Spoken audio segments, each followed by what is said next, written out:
Recently हम लोग news में पढ़ रहे हैं कि इंडिया 2025 तक $15 ट्रिलियन इकोनॉमी बन जाएगा।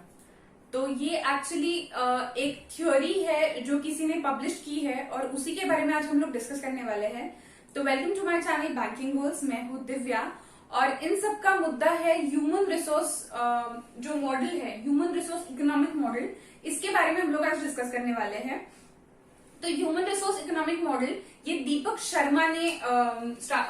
शर्मा का बनाया हुआ है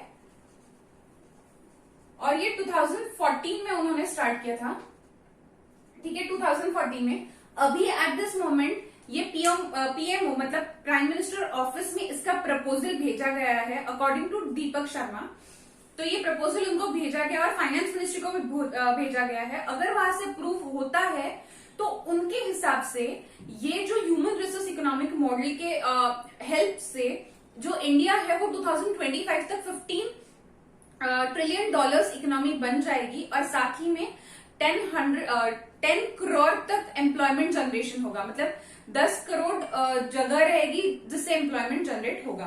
तो ये बेसिकली डिपेंडेंट है, जैसे हम लोग पहले देखते हैं कि पुराने टिल 1960s जो इकोनॉमी थी इंडिया का मॉडल था वो थी सोशलिस्ट। Okay, socialist, communist. और अभी इनका मानना है कि ये दोनों इकोनॉमी ये अभी पुरानी हो चुकी है और इनका वर्किंग से जो है बेसिकली जो एक मॉडल का रीजन होता है पॉवर्टी हटाना, करप्शन हटाना, अनएम्प्लॉयमेंट हटाना। ठीक है, तो ये जो बेसिक क्राइटेरियाज है, ये जो मॉडल्स है उससे ये वो भी फुलफिल नहीं हो रहे। जो बेसिक क्राइटेरियाज है एक इकोनॉमी सक्सेसफुल होने की, तो ये बेसिक क्राइटेरियाज भी अगर फुलफिल नहीं हो रहे तो ऐसी इकोनॉमिक्स का क्या मतलब है। इसीलिए उन्होंने ये नया ह्यूमन रिसोर्स इकोनॉमिक मॉडल निकाला जिसके बदौलत सारा फोकस रहेगा मैनकाइंड पे। ठीक है, उनका मानना है कि आज के डेट में जो ह्यूमन रिसोर्सेज है वो फंड बेस्ड नहीं है। मतलब हम उनको फंड बेस्ड फाइनेंशियल नीड्स में कन्वर्ट नहीं कर सकते। ठीक है, एक पॉइंट पे जाके अगर फॉर एग्जाम्पल अगर कोई आईआईटी पास आउट है और अगर उसे जॉब नहीं है तो उसका जो ह्यूमन रिसोर्स जो इंटेलेक्चुअल है, उसका नॉलेज है, वो हम फंड्स में कन्वर्ट नहीं कर पाए। तो मुद्दा क्या है कि ह्यूमन रिसोर्स मॉडल की मदद से जो ये दीपक शर्मा जी, इनका मानना है कि इनके इस मॉडल से पॉवर्टी, करप्शन, अनएम्प्लॉयमेंट ये सारी चीजें हट जाएगी, 10 करोड़ तक एम्प्लॉयमेंट जनरेशन होगा और साथ में जो इंडिया की जीडीपी है, जब भी कोई भी कंट्री का ह्यूमन रिसोर्स अगर डेवलप्ड है, ह्यूमन रिसोर्स एजुकेटेड है और साथ ही में वो फाइनेंशियली अपने जो फाइनेंशियल नीड्स है उसको फुलफिल कर पा रहा है, अगर फंड्स में उसका कन्वर्जन हो रहा है, मतलब जीडीपी में अगर उसका कंट्रीब्यूशन हो रहा है तो ही कुछ मतलब है।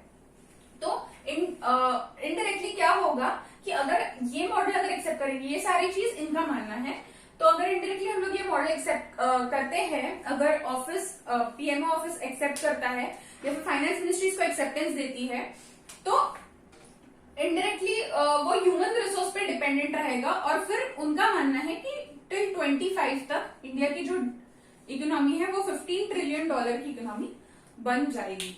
इसके लिए जो उन्होंने बोला है कि 3 हमारे जो पिलर्स है, जो हमारे कंट्री के पिलर्स है, first is reserve bank of India, second is finance ministry and third is stock market. तो ये जो 3 पिलर्स है उसमें ये थर्ड पिलर ऐड हो जाएगा। ठीक है, ह्यूमन रिसोर्स का पिलर थर्ड ऐड हो जाएगा और उसी की मदद से ये इकोनॉमी का कन्वर्जन हो जाएगा। तो इस तरीके से उन्होंने ये पूरा डेटा प्रोवाइड किया है। पर ये जो ये कैसे करने वाले हैं, एक्चुअल उसका इम्प्लीमेंटेशन कैसे रहेगा, इसका अभी भी कोई पब्लिक डोमेन में, कोई इंटरनेट पे कोई इसका एक्चुअल डेटा नहीं है। ये सारी चीजें जो भी बताई गई है, ये चीजें दीपक शर्मा जी ने बताई गई है। ये खुद को father of human resource economics मानते हैं।